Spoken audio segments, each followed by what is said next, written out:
Hello दोस्तों, स्वागत है आपका हमारे YouTube channel Patwal job update में। आज हम बात करेंगे उत्तराखंड प्राथमिक शिक्षक भर्ती के बारे में। तो गतिमान 2648 पदों की आपकी जो भर्ती प्रक्रिया गतिमान है उसके बारे में हम बात करेंगे। कब इसका अंतिम फैसला आएगा, कौन इस भर्ती से बाहर होगा, बीएड या एनआईओएस डीएलएड अभ्यर्थी। काफ़ी लंबे समय से ये भर्ती लटकी हुई है और काफ़ी जो बेरोजगार अभ्यर्थी हैं वो इस भर्ती को लेकर यहाँ पे चिंतित हैं, क्योंकि उनकी एज लगभग जा चुकी है। क्योंकि यहाँ पे जो बीएड अभ्यर्थी हैं और जो डैड डीएलएड अभ्यर्थी हैं और जो एनआईओएस डीएलएड अभ्यर्थी हैं वो इस भर्ती का वेट कर रहे हैं कि कब इस भर्ती शुरू होगी। 800 पदों पर अभी भर्ती होनी है, जो अभी तक इनकी 800 पदों पर वेटिंग निकल रही थी। तो इनका जो मामला है वो सुप्रीम कोर्ट में फंस रखा है। तो इसके बारे में हम डिटेल से चर्चा करेंगे कि क्या इसका आगे का प्रोसेस होगा और कब इसका अंतिम निर्णय आएगा। तो आप वीडियो में बने रहिए। तो सभी आप जानते हैं कि 2648 पदों पर आवेदन मांगे गए थे। ठीक है, तो जब आवेदन मांगे गए थे तब यहाँ पे बीएड अभ्यर्थी ने भी यहाँ पे आवेदन किया था, डाइट डीएलएड ने भी यहाँ पे आवेदन किया था और एनआईओएस डीएलएड अभ्यर्थी ने भी इसमें आवेदन किया था। तो इसी बीच यहाँ पे जो बीएड अभ्यर्थी ने उन्होंने यहाँ पे केस किया था कि जो एनआईओएस डीएलएड अभ्यर्थी हैं वो इस भर्ती में अमान्य है, क्योंकि इनका 18 महीने का जो कोर्स है वो अमान्य है। तो इसी वजह से यहाँ पे शिक्षा विभाग ने शासनादेश जारी करके एनआईओएस डीएलएड अभ्यर्थी को इस वजह से भर्ती से बाहर कर दिया था, क्योंकि 18 महीने का जो इनका कोर्स होता है वो अमान्य पाएगा, इस वजह से उनको बाहर कर दिया था। तो उसके बाद भर्ती चलती रही, इसमें डैट डैट अभ्यर्थी और बीएड अभ्यर्थियों का यहाँ पे सिलेक्शन होता रहा, उनको नियुक्ति मिलतियाँ रही। उसके बाद यहाँ पे जो एनआईओएस डीएलएड अभ्यर्थी हाई कोर्ट चले गए थे और हाई कोर्ट में इन्होंने याचिका दायर की और हाई कोर्ट में ये केस जीत गए थे। जब ये केस जीते तब यहाँ पे भर्ती गतिमान थी और डैट और बीएड अभ्यर्थी इसमें सिलेक्शन ले रहे थे। तो जब ये केस जीत गए थे उस यहाँ पे हाई कोर्ट ने भर्ती रोक दी और एनआईओएस डीएलएड अभ्यर्थियों को भर्ती में शामिल करने के लिए यहाँ पे कहा। तो यहाँ पे सरकार फंस गई और सरकार ने यहाँ पे हाई कोर्ट में ही यहाँ पे एक विशेष याचिका दायर की कि उस याचिका में कहा गया, सरकार के द्वारा जो जवाब दिया गया कि एनआईओएस डीएलएड अभ्यर्थी इस भर्ती में अमान्य है और इसको हम नई शिक्षक भर्ती में इनको मौका देंगे और वर्तमान जो भर्ती चल रही है इसमें इनको हम मौका नहीं दे सकते हैं। इसके बाद भी यहाँ पे हाई कोर्ट ने एनआईओएस डीएलएड अभ्यर्थी के समक्ष यहाँ पे अपना फैसला रखा और उनको नियुक्ति देने के लिए सरकार को कहा।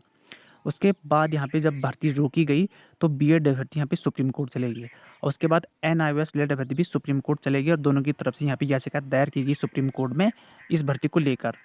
ठीक है, तो उसके बाद हाई कोर्ट में भी यहाँ पे डेट पे डेट मिलती रही, उसका कोई फैसला नहीं हुआ। और उसके बाद भी यहाँ पे उत्तराखंड सरकार के द्वारा भी सुप्रीम कोर्ट में केस डाला गया। उनके द्वारा पहले ही कहना था कि हम इनको नई शिक्षक भर्ती में मौका देंगे, लेकिन वर्तमान शिक्षक भर्ती में मौका नहीं दे सकते क्योंकि 70% भर्ती पूर्ण हो चुकी है। और उसके बाद अगर इसमें एनआईओएस डीएलएड अभ्यर्थी को हम सम्मिलित करते हैं तो पूरी नियमावली चेंज करनी पड़ेगी। जो जो बच्चे नियुक्ति ले चुके हैं उनको नियुक्ति वापस लेनी पड़ेगी और उनको इस टाइप का यहाँ पे माहौल बन रहा था। तो इस वजह से सरकार और शिक्षा विभाग ने कह दिया था कि हम इनको नई शिक्षक भर्ती में मौका देंगे।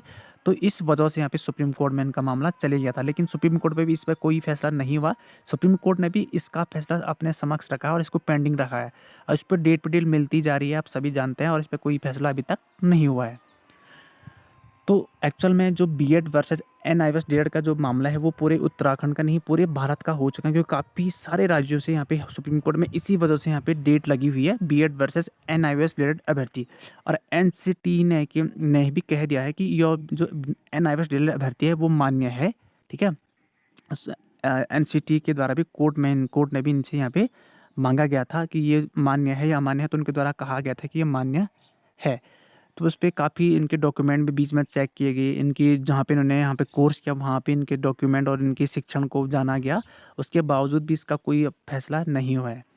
तो फिलहाल जो उत्तराखंड का जो मामला था, तो उत्तराखंड के जो अरविंद पांडे जब शिक्षा मंत्री थे उनके द्वारा भी कहा गया था कि हम एनआईओएस डीएलएड अभ्यर्थी को सम्मिलित करेंगे, लेकिन वर्तमान शिक्षक भर्ती में नहीं, हम नई शिक्षक भर्ती में इनको नई नियमावली बनाने के बाद इनको ऐड करेंगे। उसके बाद धन सिंह रावत के द्वारा भी यही बयान दिया गया कि हम इनको नई शिक्षक भर्ती में मौका देंगे। तो उसके बाद भी भर्ती पेंडिंग पड़ी हुई है, कभी तक इसमें कोई अपडेट नहीं हुआ है। अगर यहाँ पे सुप्रीम कोर्ट में एनआईओएस डीएलएड अभ्यर्थी केस जीत जाते हैं तो जो अभ्यर्थी नियुक्ति ले चुके हैं उनकी नियुक्ति पे भी दिक्कत आ सकती है, क्योंकि नई नियमावली बनानी पड़ेगी। अगर बीएड अभ्यर्थी जीतते हैं तब तो कोई दिक्कत नहीं है, तब भर्ती स्टार्ट हो जाएगी, उसमें कोई दिक्कत नहीं होगी। तो इसी वजह से पेंच फंसा हुआ है।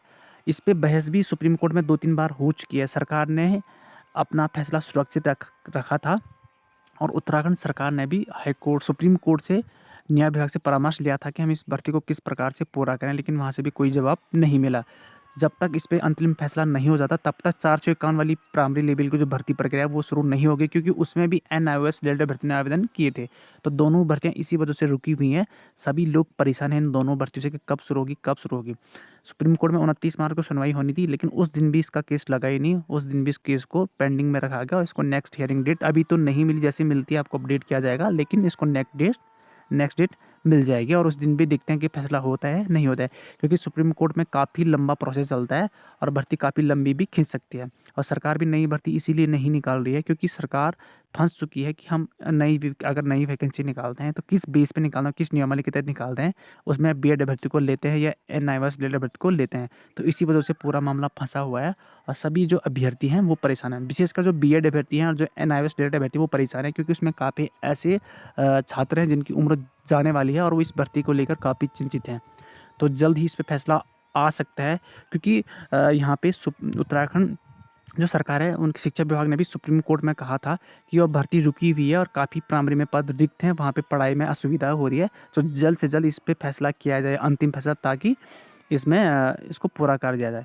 साथ ही जब विधानसभा सत्र हुआ था, शिक्षा मंत्री के द्वारा कहा गया था कि लगभग हमने 800 जो नियुक्तियाँ पत्र है वो रखे हुए हैं अपने पास, लेकिन सुप्रीम कोर्ट में मामला फंस, जैसे ही यहाँ पे फैसला सुनाती है तो हम नियुक्तियाँ शुरू कर देंगे। जैसे ही सुप्रीम कोर्ट में इसका फाइनल फैसला होता है उसके 2-3 दिन बाद ही भर्ती प्रक्रिया शुरू हो जाएगी। तो अभी ये इसका पूरा प्रोसेस था। लेकिन बात रही B.Ed वर्सेस NIOS डेल्ट की, तो इसमें फैसला जैसे भी सुप्रीम कोर्ट का आएगा उसी टाइप से शिक्षा विभाग इसको प्रारंभ करेगा। तो इसमें कोई भी बाहर हो सकता है, कोई भी अंदर हो सकता है। तो इसका जैसे भी अंतिम फैसला आएगा, जब भी इसकी नेक्स्ट हियरिंग होगी उसका अपडेट आपको किया जाएगा। बाकी आप सभी जानते हैं उत्तराखंड सरकार B.Ed के समक्ष इसलिए है क्योंकि उन्होंने कहा था कि हम नई शिक्षक भर्ती में NIOS डेल्टा भर्ती को मौका देंगे, लेकिन वर्तमान शिक्षक भर्ती में हम इनको मौका नहीं दे सकते हैं। बाकी इसमें क्या होता है आगे उसका आपको अपडेट किया जाएगा। धन्यवाद।